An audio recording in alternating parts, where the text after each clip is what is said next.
नमस्कार साथियों, BDR learning channel में पुनः आपका बहुत बहुत स्वागत है। दोस्तों, आशा करते हैं आपका आज का पेपर भी बढ़िया गया होगा। इस वीडियो में हम लेकर आए हैं प्री बोर्ड परीक्षा 2024-25 कक्षा 12वीं के हिंदी विषय के प्रश्न पत्र के समाधान। चलिए देखते हैं। पहला प्रश्न आपका आया था, सही विकल्प का चयन कर लिखिए।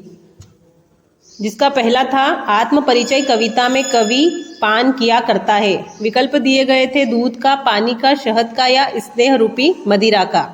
तो इसका सही उत्तर हो जाएगा ऑप्शन द, स्नेह रूपी मदिरा का पान कवि किया करता था। दूसरा है, रसराज की उपाधि प्राप्त है। प्रश्न में पूछा गया है कि किस रस को रसराज की उपाधि प्राप्त है। विकल्प दिए गए हैं श्रृंगार रस को, शांत रस को, वीर रस को या करुण रस को। तो रसराज की उपाधि शांत रस को श्रृंगार रस को प्राप्त है। विकल्प अ आपका सही उत्तर हो जाएगा। तीसरा प्रश्न था, बाजार दर्शन पाठ का केंद्रीय भाव है। विकल्प दिए गए थे बाजारवाद, राजनीति, धर्म या समाज। बाजार दर्शन पाठ का केंद्रीय भाव बाजारवाद है। विकल्प अ सही उत्तर हो जाएगा। प्रश्न चौथा है, शब्द गुण के प्रकार होते हैं 2, 3, 4 या 6। शब्द गुण के 3 प्रकार होते हैं, माधुर्य गुण, प्रसाद गुण और ओज गुण। प्रश्न क्रमांक 5 है, मोहनजोदड़ो शहर पुराना है। मोहनजोदड़ो शहर कितना प्राचीन है ये बताना है। विकल्प है 5 वर्ष, 50 वर्ष, 500 वर्ष या 5000 वर्ष। मोहनजोदड़ो शहर 5000 वर्ष पुराना है। हड़प्पा सभ्यता का ये शहर है जो वर्तमान में पाकिस्तान में स्थित है। अगला प्रश्न है, किसी खबर या घटना स्थल से सीधा प्रसारण क्या कहलाता है। जब किसी घटना का घटना स्थल से सीधा प्रसारण किया जाता है तो इसे लाइव प्रसारण कहा जाता है। सही उत्तर हो जाएगा। प्रश्न क्रमांक 2 में रिक्त स्थानों की पूर्ति करके लिखना है। पहला है, बादल राग कविता में सुखों को रिक्त स्थान बताया गया है, स्थिर या अस्थिर। इस कविता में सुखों को अस्थिर या अस्थाई बताया गया है। दूसरा प्रश्न है, कवित्त के प्रत्येक चरण में रिक्त स्थान वर्ण होते हैं 23 या 31। कवित्त एक वर्णित छंद है जहां पर वर्णों की गिनती के आधार पर छंद को बताया जाता है। तो कवित्त के प्रत्येक चरण में 31 या 32 वर्ण होते हैं। विकल्प में दिया गया 31। कवित्त के प्रत्येक चरण में 31 वर्ण होते हैं। तीसरा है, लक्ष्मीन रिक्त स्थान की सेविका थी। लक्ष्मीन महादेवी वर्मा की सेविका थी। चौथा है, वाक्य में बल देने के लिए प्रयोग में लाए जाने वाले शब्द निपात कहलाते हैं। उदाहरण के लिए ही, भी, तो, तक, मात्र, भर ये सारे निपात शब्द कहलाते हैं जो वाक्य में बल देने के लिए इनका प्रयोग किया जाता है। पांचवा है, लेखक को खेत का काम करके पाठशाला जाने की अनुमति मिली थी। विकल्प इसका हो जाएगा सही, खेत। अंतिम है, रिक्त स्थान संचार का वह माध्यम है जिसे कभी भी देखा, सुना और पढ़ा जा सकता है। इंटरनेट इसका उत्तर हो जाएगा। इंटरनेट वह संचार का माध्यम है जिसे कभी भी देखा, पढ़ा और सुना जा सकता है। प्रश्न क्रमांक 3 में सत्य असत्य लिखना है। पहला दिया है, लक्ष्मण रावण द्वारा छोड़ी गई शक्ति से मूर्छित हो गए थे। ये असत्य कथन है। लक्ष्मण मेघनाद के द्वारा छोड़ी गई शक्ति से मूर्छित हो गए थे, ना कि रावण की। दूसरा है, जिन छंदों में मात्रा और वर्णों की गणना की जाती है उन्हें मात्रिक छंद कहते हैं। असत्य कथन हो जाएगा। मात्रिक छंद में मात्राओं की गणना की जाती है, ना कि वर्णों की। और जिन छंद में वर्णों की गणना की जा सकती है उसे वर्णिक छंद कहते हैं। यहाँ पर दोनों दे दिए हैं, इसलिए ये कथन असत्य हो जाएगा। तीसरा है, शिरीष का फूल वातावरण से अपना रस खींचता है।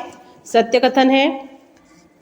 चौथा है, राष्ट्रभाषा को ऑफिशियल लैंग्वेज भी कहते हैं। राष्ट्रभाषा को आधिकारिक भाषा नहीं कहा जा सकता। ये असत्य कथन है। पांचवा प्रश्न है, यशोधर बाबू दफ्तर से लौटते समय रोज शिव मंदिर जाते थे। ये असत्य कथन हो जाएगा। यशोधर बाबू दफ्तर से लौटते समय रोज बिड़ला मंदिर जाते थे, ना कि शिव मंदिर। अगला है समाचार लेखन के 6 ककार होते हैं, ये सत्य कथन है। समाचार लेखन के 6 ककार होते हैं, जिसका पहला है क्या, दूसरा किसने, कहा, कब, क्यों और कैसे।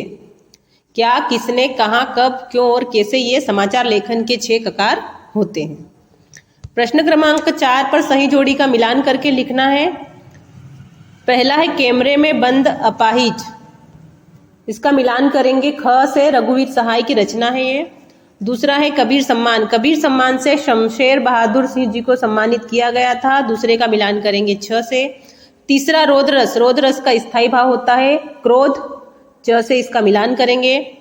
चौथा है शायद वह कल आएगा, यह एक संदेहवाचक वाक्य है, इसका मिलान करेंगे क से। अगला है पहलवान की ढोलक, पहलवान की ढोलक कहानी में ढोलक की थाप मृत गांव में संजीवनी शक्ति के समान होती है, तो ग से इसका मिलान करेंगे। अगला है ओम थानवी, जिनकी रचना है अतीत में दबे पाओ। लास्ट वाला है उल्टा पिरामिड शैली, ये समाचार लेखन की एक शैली है। प्रश्न क्रमांक 5 में पहला है दुनिया की सबसे हल्की और रंगीन वस्तु क्या है, पतंग दुनिया की सबसे हल्की और रंगीन वस्तु है। दूसरा है रामचरितमानस के रचयिता का नाम, गोस्वामी तुलसीदास जी, गोस्वामी तुलसीदास जी ने रामचरितमानस की रचना की है। तीसरा है संस्मरण काले मेघा पानी दे में किसके द्वंद्व का सुंदर चित्रण है, इसमें लोक प्रचलित विश्वास और विज्ञान के मध्य द्वंद्व है।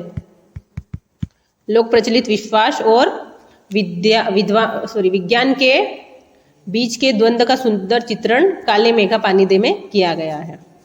चौथा प्रश्न है बाबा साहेब अम्बेडकर द्वारा संपादित साप्ताहिक पत्रिका का नाम मुकनायक था। पांचवा प्रश्न है कमर कसना मुहावरे का अर्थ लिखिए। कमर कसना मुहावरे का अर्थ होता है तैयार होना, किसी काम के लिए तैयार होना। अगला प्रश्न है सिंधु घाटी सभ्यता में कौन से फल उगाए जाते थे, खजूर और अंगूर।